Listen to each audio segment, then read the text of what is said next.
Chapter 19. Beelzebub's tales about his second descent onto the planet Earth. Beelzebub began thus. I descended upon your planet Earth for the second time, only 11 of their centuries after my first descent there. Shortly after my first descent onto the surface of that planet, the second serious catastrophe occurred to it. But this catastrophe was local in character, and did not threaten disaster on a large cosmic scale. During this second serious catastrophe to that planet, the continent Atlantis, which had been the largest continent and the chief place of the being existence of the free-brained beings of that planet during the period of my first descent, was engulfed together with other large and small terra firmas within the planet, with all the free-brained beings existing upon it, and also with almost all that they had attained and acquired during many of their preceding centuries. In their place there then emerged from within the planet other terra firmas, which formed other continents and islands, most of which still exist. It was just on the said continent of Atlantis that the city of Samnios was situated, where, do you remember, I once told you that young countryman of ours existed, on whose account my first descent in person took place. During the mentioned second great disaster to that planet, many of the free-brain beings who have taken your fancy strived owing to many and various events, and their now already excessively multiplied posterity descended just from them. By the time of my second descent in person, they had already multiplied so greatly that they were breeding again upon almost all the newly formed terra firmas. And as regards the question of just which causes, ensuing according to law, brought about this excessive multiplication of theirs, you will understand this also in the course of my further tales. You may as well, I think, notice here in connection with this terrestrial catastrophe, something about the free-brain beings of our own tribe, namely, why all the beings of our tribe existing on that planet during the mentioned catastrophe escaped the inevitable, what is called, apocalyptic end. They escaped it for the following reasons. I told you once, in the course of our previous talks, that most of those beings of our tribe who had chosen this planet of yours as their place of existence existed during my first descent chiefly on the continent of Atlantis. It appears that a year before the said catastrophe, our, as she is called, party pythoness there, when prophesying, asked us all to leave the continent of Atlantis and migrate to another small continent not very far away, where we were to exist on that definite planet of its surface she indicated.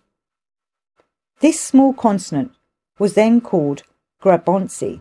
and the part the pythoness indicated did indeed escape the terrifying perturbation which then occurred to all the other parts of the common presence of that ill-fated planet. In consequence of the said perturbation, this small continent, Grabonsi, which exists until now under the name of Africa, became much larger, because other terra firmas which emerged from the water spaces of the planet were added to it. So, my boy, the party pythoness there was able to warn those beings of our tribe who had been obliged to exist on that planet, and thereby to save them, as I have already told you, from the inevitable apocalyptic fate, owing only to one special being property which, by the way, can be acquired by beings only intentionally, by means of what is called being part dog duty, about which I shall tell you later. I descended in person to the surface of that planet for the second time, for reasons that ensued from the following events. Once, while on the planet Mars, we received an epherogram from the centre announcing the imminent reappearance there on the planet Mars of certain most high sacred individuals, and indeed, within half a Martian year, a number of archangels, angels, cherubim and seraphim did appear there,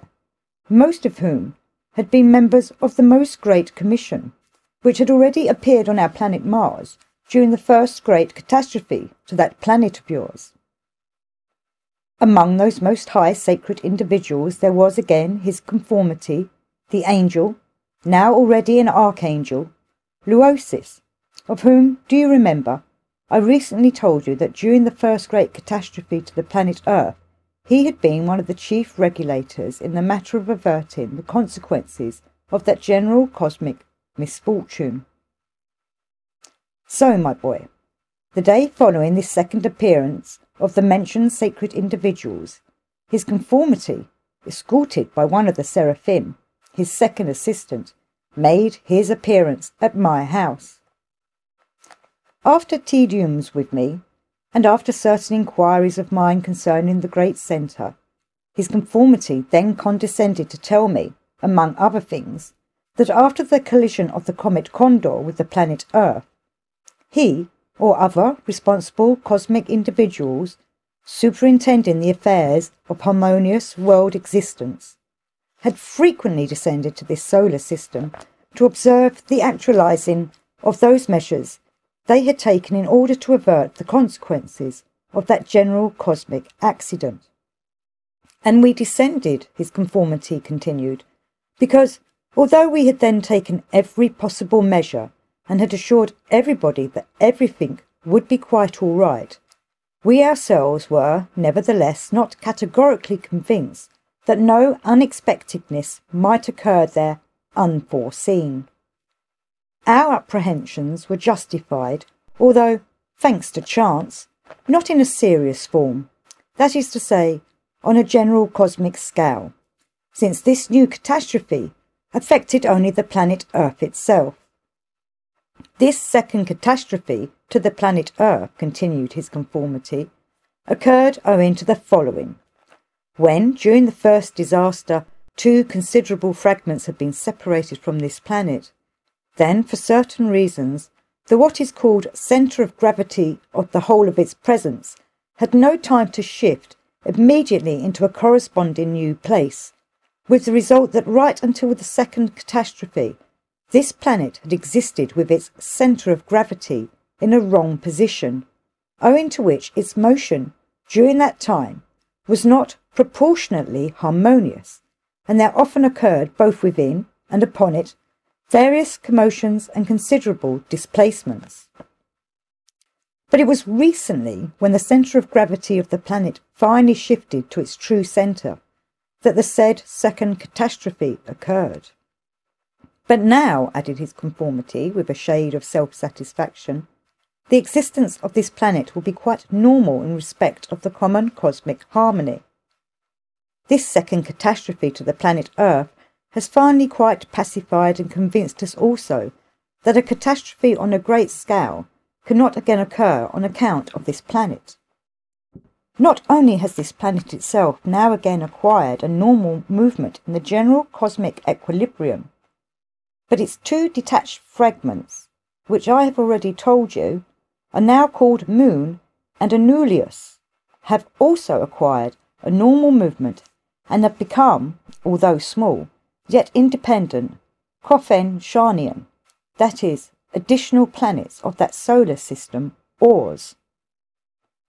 Having thought a little, his conformity then told me, Your Reverence, I've appeared to you just for the purpose of talking over the future welfare of the large fragment of that planet, which exists at the present time under the name of Moon. This fragment, his conformity continued,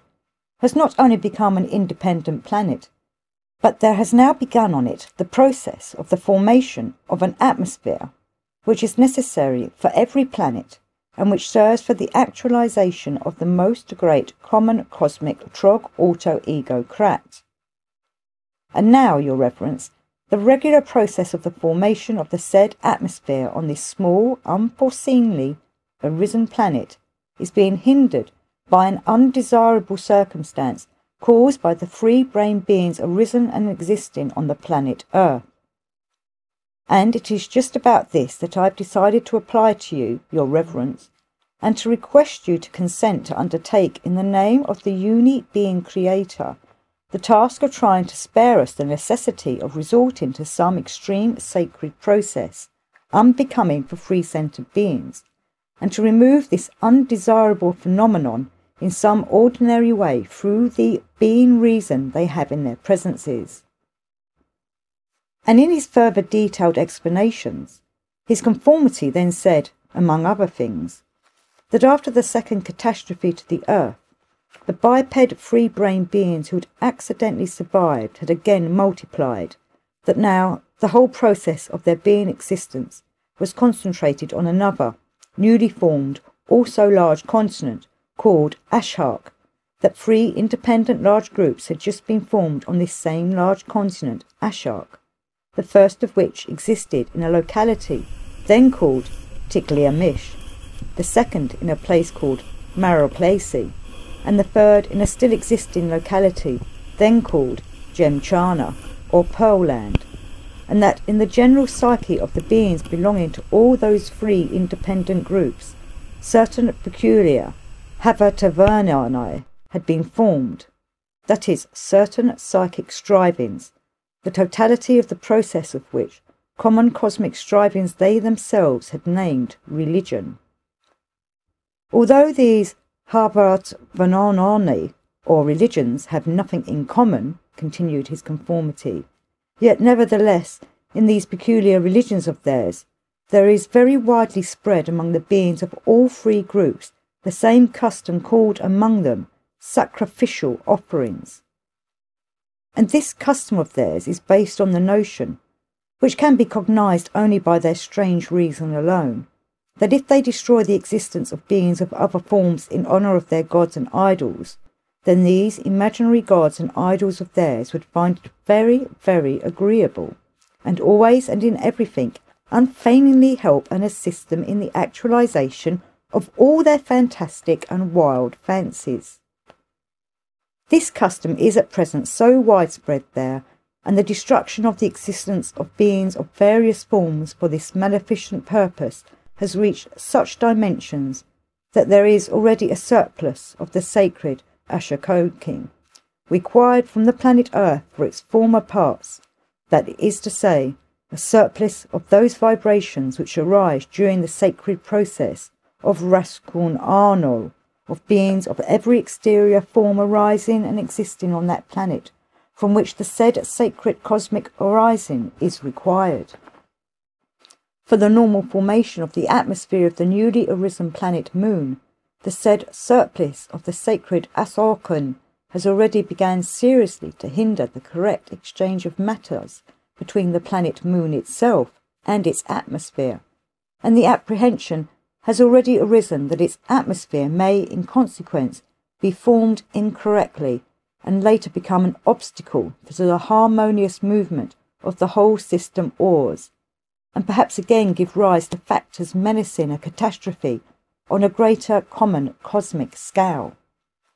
So, Your Reverence, my request to you, as I have already told you, is that you should consent, since you are in the habit of often visiting various planets of that solar system, to undertake the task of specially descending on the planet Earth and of trying there on the spot to instill into the consciousness of these strange, free-brained beings some idea of the senselessness of this notion of theirs. Having said a few more words, his conformity ascended and, when he was fairly high up, added in a loud voice, "By this, Your Reverence, you will be rendering a great service to our uni-being, all-embracing endlessness." After these sacred individuals had left the planet Mars, I decided to carry out the said task at all costs, and to be worthy, if only by this explicit aid to our unique burden-bearing endlessness, of becoming a particle, though an independent one, of everything existing in the great universe. So, my boy, imbued with this, I flew the next day on the same ship occasion for the second time to your planet Earth. This time our ship occasion alighted on the sea, which was newly formed by the perturbation during the second great disaster to that planet of yours, and which was called there, in that period of the flow of time, Colhidius. This sea was situated on the northwest of that newly formed large continent Ashark, which at that period was already the chief centre of the existence of the free-brained beings there. The other shores of this sea were composed of those newly emerged terra firmas which had become joined to the continent Ashark, and which altogether were first called Fryankansanarali and a little later Kolhid-Shishi. It must be remarked that this sea, and also the mentioned terra firmas, exist until now, but of course they now already have other names. For instance, the continent Ashark is now called Asia, the sea Kolhidius, the Caspian Sea, and all the Fryankansanarali together now exist under the name Caucasus. The occasion alighted on this sea Kolhidius, or Caspian Sea, because this sea was the most convenient for mooring our occasion, as well as for my further travels. And it was very convenient for my further travels, because from the east a large river flowed into it, which watered almost the whole country of Tiglia-Mish, and on the banks of which stood the capital of that country, the city Kor-Kalai. As the greatest centre of the existence of these favourites of yours was then the country Tiglia-Mish, I decided to go there first. Here it might as well be remarked that although this large river, then called Oxoziria, now still exists, yet it no longer flows into the present Caspian Sea, because after a minor planetary tremor at almost halfway, it turned to the right and flowed into one of the hollows on the surface of the continent Ashark, where it gradually formed a small sea, which still exists and is called the Aral Sea. But the old bed of the former half of that large river, which is now called the Amudaya, can still be seen by close observation. During the period of this second descent of mine in person, the country Tiglia-Mish was considered to be, and indeed was, the richest and most fertile of all the terra firmas of that planet, good for ordinary being existence. But when a third great catastrophe occurred to the ill-fated planet, this then most fertile country of the surface of your planet, along with other more or less fertile terra firmas, was covered by Kashmanun, or as they say, by sands. For long periods after this third catastrophe, this country Tiglia-Mish was simply called Bare Desert, and now its parts have various names. Its former principal part is called Karakum, that is, Black Sands. During these periods, the second also quite independent group of free-brain beings of your planet also dwelt on that continent, Ashark, on that part, which was then called the country Maraplesi. Later, when this second group also began to have a centre point of their existence, they called it the city Gob, and the whole country was for a long time called Goblandia. This locality also was afterwards covered by Kashmanun, and now the former principal part of this also once flourishing country is called simply the Gobi Desert. And as for the third group of the free-brain beings of that time of the planet Earth, this also quite independent group had the place of its existence on the south-eastern side of the continent Ashark, opposite to Tiglia-Mish, quite on the other side of those abnormal projections of the continent Ashark, which also were formed during the second perturbation to this ill-fated planet. This region of the existence of this third group was then called, as I have already told you, Gemchania, or Pearland. Later the name of this locality also changed many times, and the whole of this terra firma region of the surface of the planet Earth now exists under the name of Hindustan, or India. It must without fail be remarked that at that period, that is, during this second descent of mine in person onto the surface of your planet, there was present and already thoroughly crystallized in all these free-brain beings who have taken your fancy, belonging to the three enumerated independent groups, instead of that function called the needful striving for self-perfection, which should be in every free-brain being, also a needful but very strange striving that all the other beings of their planet should call and consider their country the centre of culture for the whole planet. This strange, needful striving was then present in all the free-centred beings of your planet, and was for each of them, as it were, the principal sense and aim of his existence. And in consequence, among the beings of these three independent groups at that period, bitter struggles, both material and psychic, were constantly proceeding for the attainment of the mentioned aim. Well then, my boy, we then set off from the Sea Colhidius, or as it is now called, the Caspian Sea, on silkens, that is to say, on rafts of a special kind, up the river Oxozera, or as it is now called, the Amu Darya. We sailed for 15 terrestrial days, and finally arrived at the capital of the beings of the first Asiatic group. On arriving there, and after arranging the place of our permanent existence there, I first began visiting the Kautani of the city Korkali, that is, those establishments there which on the continent Ashok were later called Charhana, Ashana, Caravansary, and so on, and which the contemporary beings there, especially those breeding on the continent called Europe, call cafes, restaurants, clubs, dance halls, meeting places, and so on. I first began visiting these establishments of theirs because there on the planet Earth, at present just as formerly, nowhere can one observe and study the specific peculiarities of the psyche of the beings of the locality so well as in just such gathering places of theirs, and this was just what I needed to make clear to myself their real inner essence attitude to their custom of sacrificial offerings, and to enable me more readily and more easily to draw up a plan of action for the attainment of that aim for which I made this second sojourn of mine there, in person. During my visits to the Kautani there, I met a number of beings, among whom was one I happened to meet rather often. This free-brained being there, whom I chanced to meet frequently, belonged to the profession of priest, and was called Abdil. As almost all my personal activities, my boy, during that second descent of mine was connected with the external circumstances of this priest Abdil,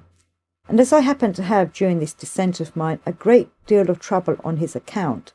I shall tell you more or less in detail about this free-brained being there, and moreover, you will at the same time understand from these tales about him the results I then attained for the purpose of uprooting from the strange psyche of your favourites the need to destroy the existence of beings of other forms in order to please and appease their gods and revered idols.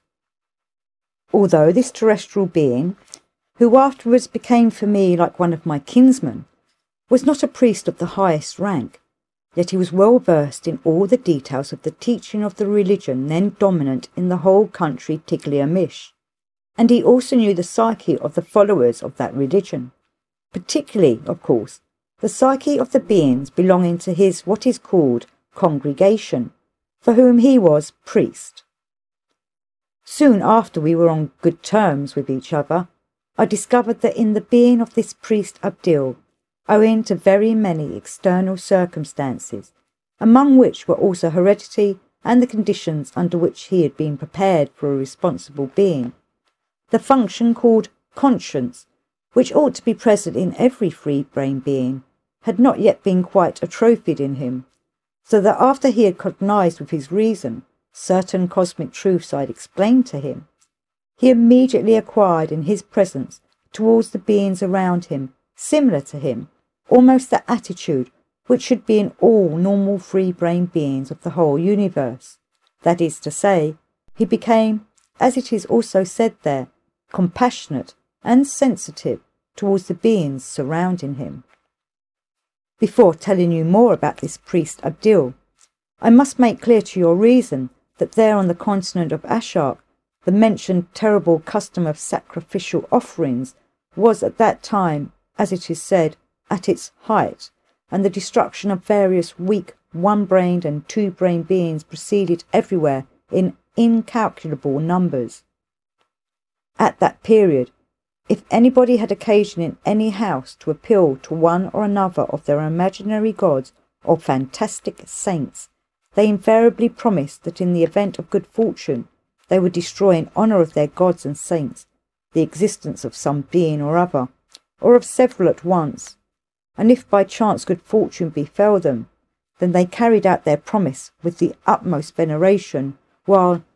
if it were otherwise, they increased their slaughter in order eventually to win the favour of their said imaginary patron. With the same aim, these favourites of yours of that period even divided the beings of all other forms into clean and unclean. Unclean they called those forms of being, the destruction of whose existence was presumably not pleasing to their gods, and clean those beings, the destruction of whose existence was presumably extremely agreeable to those various imaginary idols whom they revered. These sacrificial offerings were made not only in their own houses by private beings, but were also made by whole groups, and sometimes even in public. There even then existed special places for slaughterings of this kind, which were situated mostly near buildings in memory of something or somebody, chiefly of saints, of course, of the saints they themselves had elevated to sainthood. Several such special public places, where the destruction of the beings of different exterior form was carried out, then existed in the country of Tiglath-Mish, and among them was one most celebrated, situated on a small mountain, from whence a certain Thaumaturgus Aliman was supposed once upon a time to have been taken alive up to some heaven or other. In that place, as well as in other similar places, especially at definite times of the year, they destroyed an innumerable number of beings called oxen, sheep, doves, and so on, and even beings similar to them themselves. In the latter case, the strong usually brought the less strong to be sacrificed, as for instance, a father brought his son, a husband his wife, an elder brother his younger brother, and so on. But, for the most part, sacrifices were offered up of slaves, who then as now were usually what are called captives, that is to say, beings of a conquered community,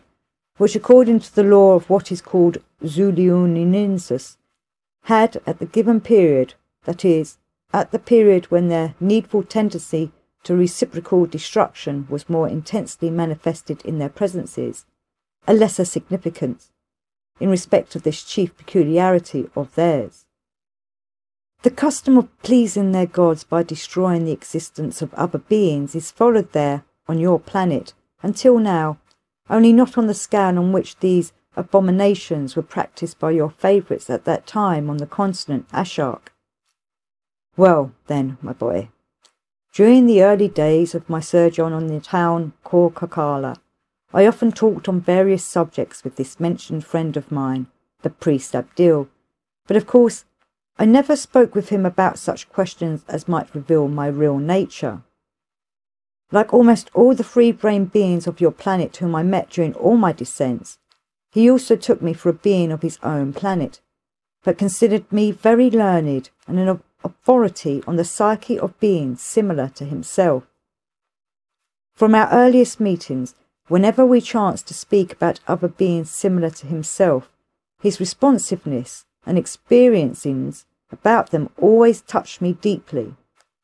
And when my reason made it quite clear to me that the function of conscience, fundamental for free-centred beings, which had been transmitted to his presence by heredity, had not yet become quite atrophied in him, then there gradually began from that moment to arise in my presence, and as a result to be crystallised, a really functioning, needful striving towards him as towards a kinsman of my own nature. Thereafter, he also, according to the cosmic law, every cause gives birth to its corresponding result,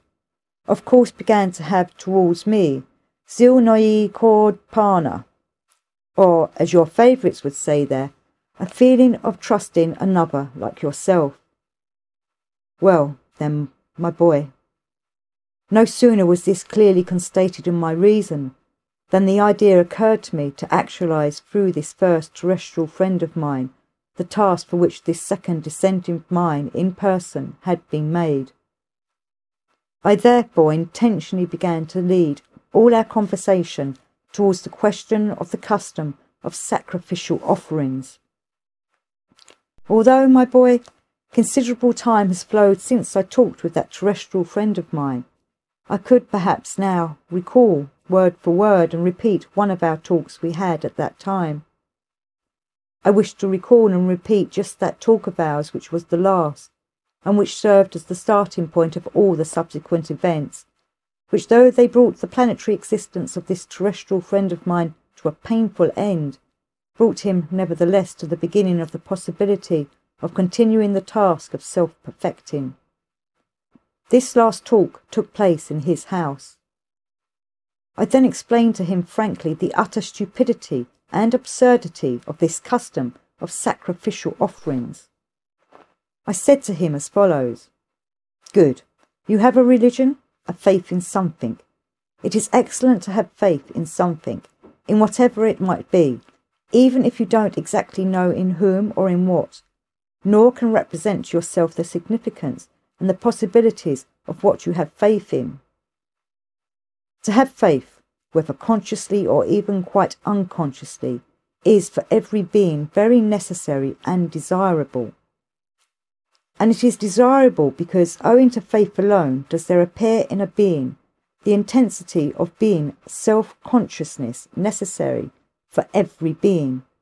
and also the valuation of personal being as of a particle of everything existing in the universe.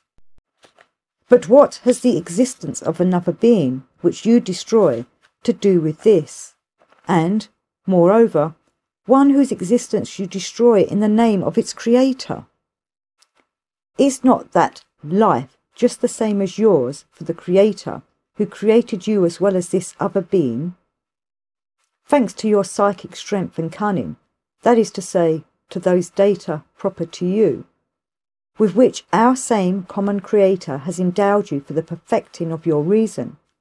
you profit by the psychic weakness of other beings and destroy their existence. Do you understand, you unfortunate creature, what, in an objective sense, and indeed evil deed you commit by this? Firstly, by destroying the existence of other beings, you reduce for yourself the number of factors of that totality of results which alone can form the requisite conditions for the power of self-perfecting of beings similar to yourself. And secondly, you thereby definitely diminish or completely destroy the hopes of our common Father Creator in those possibilities which have been put into you as a free-brain being and upon whom he counts as a help for him later. The obvious absurdity of such a terrible being action is already clearly shown by your imagining that by destroying the existence of other beings, you do something pleasing just to that one who has intentionally created those beings also. Can it be that the thought has never even entered your head that if our common Father Creator has created that same life also, then he probably did so for some definite purpose?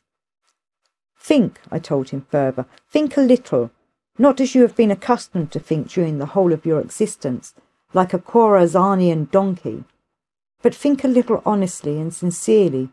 as it is proper to think for a being as you call yourself, in the likeness of God. When God created you and those beings whose existence you destroy, could our Creator then have written on the foreheads of certain of his creatures that they were to be destroyed in his honour and glory? If anyone, even an idiot from Albion's Isles, were to think seriously and sincerely about it,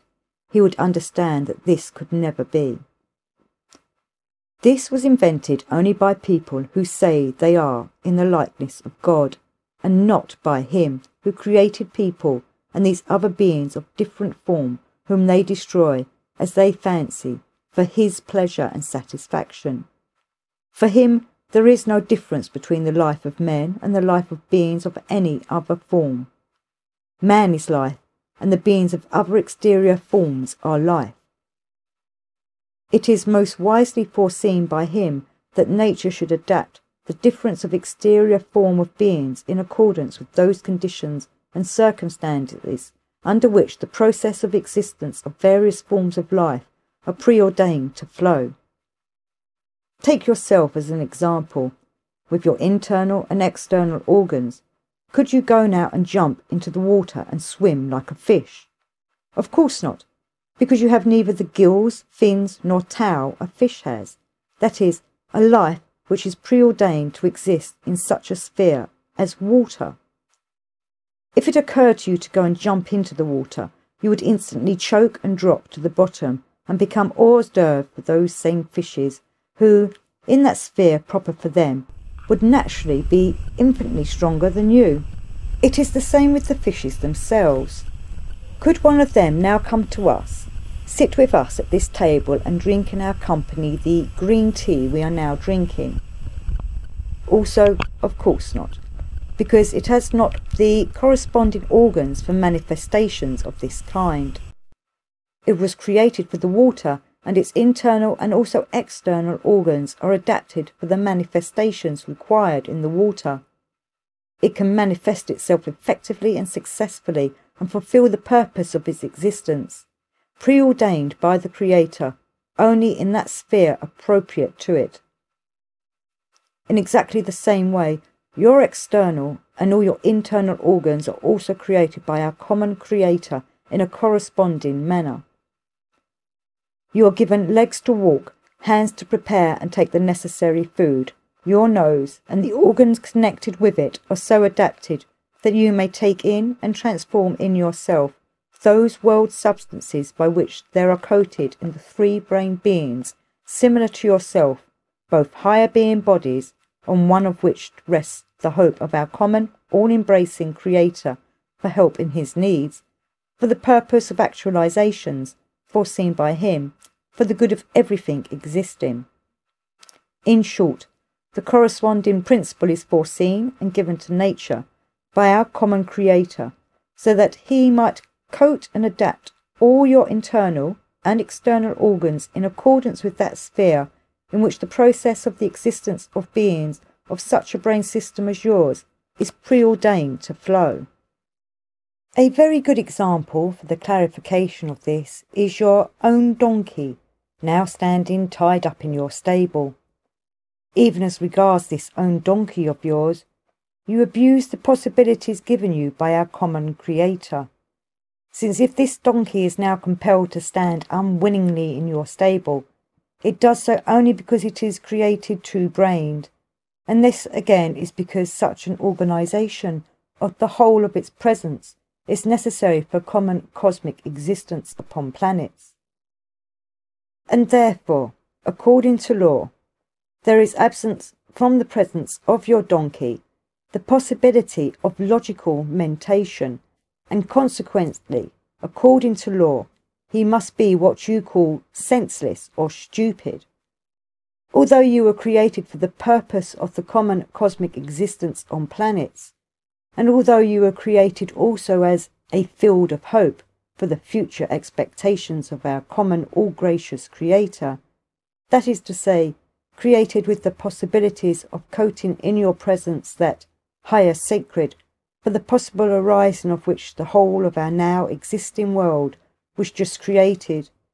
and in spite of the said possibilities given to you, that is to say, in spite of your having been created free-brained with possibilities of a logical mentation, yet you do not use this sacred property of yours for the purpose for which it was foreordained, but manifest it as cunning towards his other creations, as for instance, towards your own donkey. Apart from the possibilities present in you of consciously coating in your presence the mentioned higher sacred,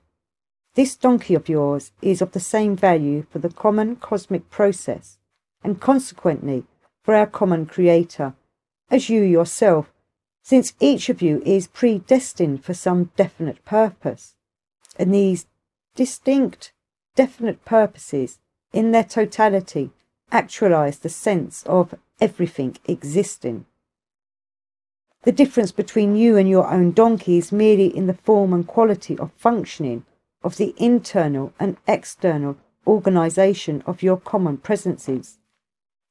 For instance, you have only 2 legs, whereas the donkey has as many as 4, in any one of which, moreover, is infinitely stronger than yours. Can you, for instance, carry on those 2 weak legs of yours as much as that donkey can? Certainly not, because your legs are given you only for carrying yourself and the little that is necessary for the normal existence of a free-brain being as foreseen by nature. Such a distribution of forces and strength, which at first sight appears unjust on the part of our most just Creator, was made by great nature simply because the surplus of cosmic substances foreseeingly given you by the Creator and by nature to use for the purpose of your personal self-perfecting is not given to your donkey, but in place of this, great nature herself transforms the same surplus of cosmic substances in your donkey's presence for the power and strength of certain of its organs for its present existence only, but of course without the personal cognition of the donkey itself, thus enabling it to manifest the said power incomparably better than you. And these variously powered manifestations of beings of diverse forms actualize in their totality just those exterior conditions in which alone it is possible for those similar to you, that is for free-brain beings, consciously to perfect the germ of reason placed in their presences to the necessary gradation of pure objective reason. I repeat, all beings of all brain systems, without exception, large and small, arising and existing on the earth or within the earth, in the air or beneath the waters, are all equally necessary for our common Creator, for the common harmony of the existence of everything existing. And as all the enumerated forms of being actualize altogether the form of the process required by our Creator for the existence of everything existing, the essence of all beings are to him equally valuable and dear. For our common Creator, all beings are only parts of the existence of a whole essence, spiritualized by himself. But what do we see here now? One form of beings created by him, in whose presences he has placed all his hopes and expectations for the future welfare of everything existing, taken advantage of their superiorities, lord it over other forms, and destroy their existence right and left, and, what is more, they do so presumably in his name. The whole terror of it is that although such phenomenal anti-God acts take place here in every house and on every square, nevertheless, it never enters the head of any of these unfortunates that these beings whose existence I or we are now destroying are equally dear to that one who has created them, and that if he created these other forms of beings as well as ourselves, it must also have been for some purpose. Having said all this to my friend the priest Abdil, I said further, and what is most distressing is that every man who destroys the existence of other beings, in honour of his honoured idols, does so with all his heart, and is convinced beyond all doubt that he is doing a good deed. I am quite sure that if any one of them should become aware that in destroying another's existence he is not only committing an evil deed against the true God and every real saint, but is even causing them, in their essences, sorrow and grief, that there should exist in the great universe, in the likeness of God, beings monsters who can manifest towards other creations of our common Creator so conscientiously and piteously, I repeat, if any of them should become aware of this, then certainly not one among them could with all his heart ever again destroy the existence of beings of other forms for sacrificial offerings. Then, perhaps on the earth also, would begin to exist the 18th personal commandment of our common Creator, which declared, "Love everything that breathes." This offering to God of sacrifices by destroying the existence of his other creations is just as if somebody from the street should now break into your house and wantonly destroy all the goods there, which have taken you years to collect and cost you years of labour and suffering. Think, but again think sincerely, and picture to yourself what I have just said, and then answer. Would you like it, and thank the impudent thief who broke into your house? Certainly not, 1,000,000 times not. On the contrary, your whole being would be indignant and would wish to punish this thief, and with every fibre of your psyche you would try to find a means of revenge. In all probability, you would now reply that although it is indeed so, I am, however, only a man. That is true, you are only a man. It is good that God is God and is not so vindictive and evil as man. Certainly he will not punish you, nor will he revenge himself upon you, as you would punish the mentioned robber who destroyed the property and goods it had taken you years to collect. It goes without saying, God forgives everything. This has even become a law in the world. But his creations, in this case people,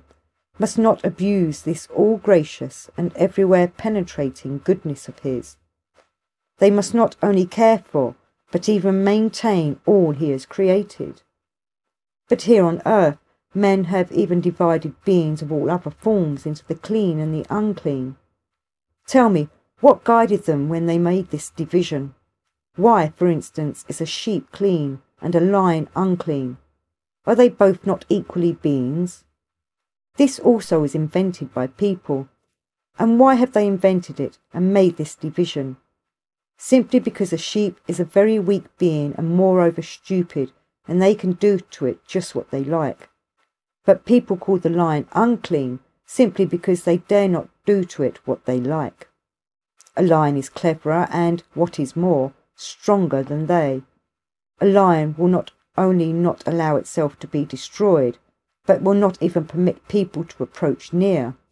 If any man should venture to approach near to it, then this Mr. Lion would give him such a crack on the noddle that our valiant's life would at once fly off to where people from Albion's Isles have not yet been. I repeat, a lion is unclean simply because men are afraid of it. It is 100 times higher and stronger than they. A sheep is clean merely because it is much weaker than they, and again, I repeat, much more stupid. Every being, according to its nature, and to the gradation of its reason attained by its ancestors and transmitted by heredity, occupies its definite place among beings of other forms. A good example for clarifying what I have just said is the difference between the already definitely crystallized presences of the psyche of your dog and of your cat. If you pet your dog a little and get it used to anything you please, it will become obedient and affectionate to the point of abasement. It will run after you and catch every sort of caper before you just to please you all the more. You can be familiar with it, you can beat it, you can hurt it, it will never turn on you, but will always humiliate itself still more before you. But try the same on your cat. What do you think? Will it respond to your indignities as your dog did, and cut the same humble capers for your amusement? Of course not. Even if the cat is not strong enough to retaliate immediately, it will remember this attitude of yours towards it for a long time, and at some time or other will get its revenge. For instance, it is said that it has often happened that a cat has bitten the throat of a man while he was asleep. I can quite believe it, knowing what may have been the cat's reasons for it. No, the cat will stand up for itself. It knows its own value. It is proud. And this is merely because it is a cat, and its nature is on that gradation of reason where, according to the merits of its ancestors, it just should be. In any case, no being and no man should be angry with a cat for this. Is it its fault that it is a cat, and that, owing to the merits of its ancestors, its presence occupies such a gradation of consciousness of self? It must neither be despised for this, nor beaten, nor ill-treated. On the contrary, one must give it its due, as one occupying a higher rung on the ladder of the evolution of consciousness of self. By the way, my dear boy, concerning the reciprocal relations of beings, a former famous prophet from the planet Descogronsgrad, the great Ahun Elo, now already the assistant to the chief investigator of the whole universe in respect of the details of objective morality, once said, "If by his reason a being is higher than you, you must always bow down before him and try to imitate him in everything. But if he is lower than you, you must be just towards him, because you once occupied the same place according to the sacred measure of the gradation of reason of our Creator and all maintainer." So, my boy, this last conversation with that earth friend of mine produced such a strong impression on him that for 2 days thereafter he did nothing but think and think. In short, the final outcome of it all was that this priest Abdil eventually began to cognize and sense concerning the custom of sacrificial offerings almost as in reality he should have done. Several days after this conversation of ours, there occurred one of the 2 large religious festivals of the whole of Tiglath, called Zadik, and in the temple where my friend Abdil was the chief priest, instead of delivering the usual sermon after the temple ceremony, he suddenly began speaking about sacrificial offerings. I chanced to be also in that large temple that day, and was one of those who heard his speech. Although the theme of his speech was unusual for such an occasion and for such a place, yet it shocked nobody, because he spoke unprecedentedly well and beautifully. Indeed, he spoke so well and so sincerely, and cited in his beautiful speech so many persuasive and illustrative examples, that as he spoke, many of the beings of Kul-Kalar there even began sobbing bitterly. What he said produced so strong an impression on all his congregation that although his speech lasted till the next day instead of the customary half-hour or hour, nevertheless, even when it was over, nobody wished to leave, and all stood for a long time as if spellbound. Thereafter, fragments from his speech began to be spread among those who had not personally heard it. It is interesting to notice that it was the custom then for priests to exist simply on the offerings of their parishioners, and this priest Abdil had also been in the habit of receiving from parishioners all kinds of food for his ordinary existence, as for instance roast and boiled corpses of beings of various exterior forms, such as chickens, sheep and geese, and so on. But after this famous speech of his, nobody brought him any of these customary offerings, but brought or sent him only fruit, flowers, handiwork, and so on. The day following his speech, this earth friend of mine at once became, for all the citizens of the town called Kalar, what is called the fashionable priest, and not only was the temple where he officiated always crammed with beings of the town called Kalar, but he was also pressed to speak in other temples. He delivered many such speeches concerning sacrificial offerings, and each time the number of his admirers grew and grew, so that he soon became popular not only among the beings of the town called Kalar, but also of the whole of Tiglath. I do not know how it would all have ended if the whole priesthood, that is, men beings of the same profession as my friend, had not become alarmed and anxious on account of his popularity, and had not opposed everything he preached. Evidently, these colleagues of his were afraid that if the custom of sacrificial offerings were to disappear, their own excellent incomes would disappear also, and that their authority would first totter and finally crumble. Day by day, the number of this priest Abdil's enemies increased, and they spread new slanders and innuendos about him in order to lower or destroy his popularity and significance. His colleagues began delivering addresses in their temples, proving exactly the opposite of all that the priest Abdil had preached.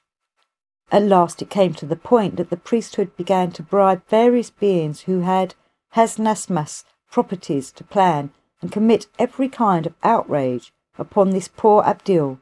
and, indeed, these terrestrial nullities, with the properties mentioned, even tried on several occasions to destroy his existence by sprinkling poison on the various edible offerings brought to him. In spite of all this, the number of sincere admirers of his preaching daily increased. Finally, the whole corporation of the priesthood could stand it no longer, and on a sad day for my friend, a general ecumenical trial was held, which lasted 4 days. By the sentence of this general ecumenical council, not only was this earth friend of mine completely excommunicated from the priesthood, but, at the same council, his colleagues also organised means for his further persecution. All this, of course, had little by little a strong effect on the psyche of the ordinary beings, so that even those around him who had formerly esteemed him also began gradually to avoid him and to repeat every kind of calumny about him.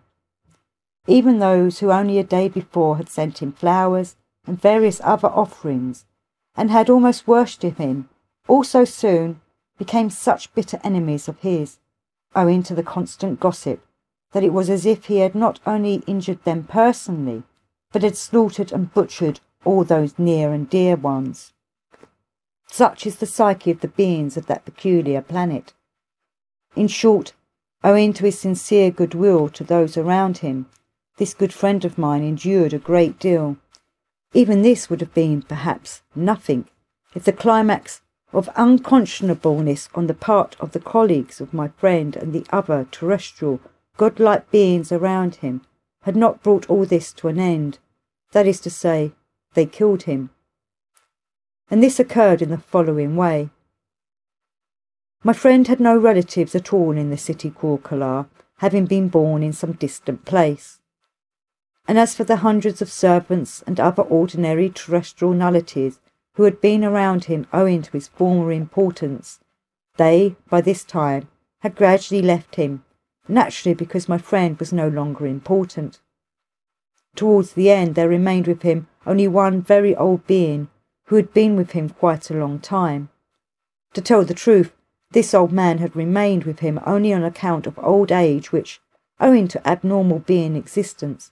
most of the beings there reach, that is to say, on account of his complete uselessness for anything required under the conditions of being existence there. He simply had no other place to go to, and that was why he did not desert my friend, but stayed with him, even when he had lost his importance and was being persecuted. Going into my friend's room one sad morning, this old man saw that he had been killed, and that his planetary body had been hacked to pieces. Knowing that I was his friend, he at once ran to me to tell me about it. I have already told you that I had begun to love him as one of my nearest. So when I learned about this terrible fact, there almost occurred in my whole presence a skinny cornartzino, that is to say, the connection between my separate being centres was almost shattered. But during the day I feared that the same or other unconscionable beings might commit further outrages on my friend's planetary body, so I decided at least to prevent the possible actualization of what I feared. I therefore immediately hired several suitable beings for a great sum of money and, unbeknown to anybody else, had his planetary body removed and temporarily placed in my selchan, that is, on my raft, which was moored not far away on the river Oxozera, and which I had not disposed of because I had intended to sail on it from there to the sea Col Hideous to our ship Occasion. This sad end of my friend's existence did not prevent his preachings and persuasions among the cessation of sacrificial offerings having a strong effect on many, even on a great many. And indeed the quantity of slaughterings for sacrificial offerings began very perceptibly to diminish, and one could see that even if the custom was not abolished completely with time, it would at least be considerably mitigated. And for the time being, that was sufficient for me. As there was no reason for me to stay there any longer, I decided to return immediately to the G I Gurdjieff, and there to consider what to do further with the planetary body of my friend. When I arrived on our ship Occasion, I found an ephemerogram for me from Mars, in which I was informed of the arrival there of another party of beings from the planet Caratus, and that speedy return there was desired. Thanks to this ephemerogram, a very strange idea came into my head. Namely, I thought that instead of disposing of the planetary body of my friend on the planet Earth, I might take it with me and give it to the presence of the planet Mars. I decided to carry out this idea of mine, as I was afraid that my friend's enemies who hated him might make a search for his planetary body, and if they had chanced to learn where it had been given to the presence of that planet, or as your favourites say, buried, then doubtless they would have found it and perpetrated some atrocity on it. And so, from the G I Gurdjieff, I soon ascended on the ship Occasion to the planet Mars, where our beings and several kind Martians, who had already learned of the events which had taken place on the planet Earth, paid due respect to the planetary body I had taken with me. They buried him with the ceremonies customary on the planet Mars, and over the spot they erected a corresponding construction. Anyhow, this was the first and surely will be the last what your favourites call grave, for a being of the planet Earth on this so near yet so far and, for the terrestrial beings, quite inaccessible planet Mars. I learned afterwards that this story reached his all-quarters maintainer, the most great archangel Setronot Sinarku, the all-quarters maintainer of that part of the universe to which that system ours belongs, and that he manifested his pleasure by giving to whom it was proper a command concerning the soul of this terrestrial friend of mine. On the planet Mars I was indeed expected by several beings of our tribe who had newly arrived from the planet Caratus. Among them, by the way, was also your grandmother who, according to the indications of the chief Sir Ligniers of the planet Caratus, had been assigned to me as the passive half for the continuation of my line.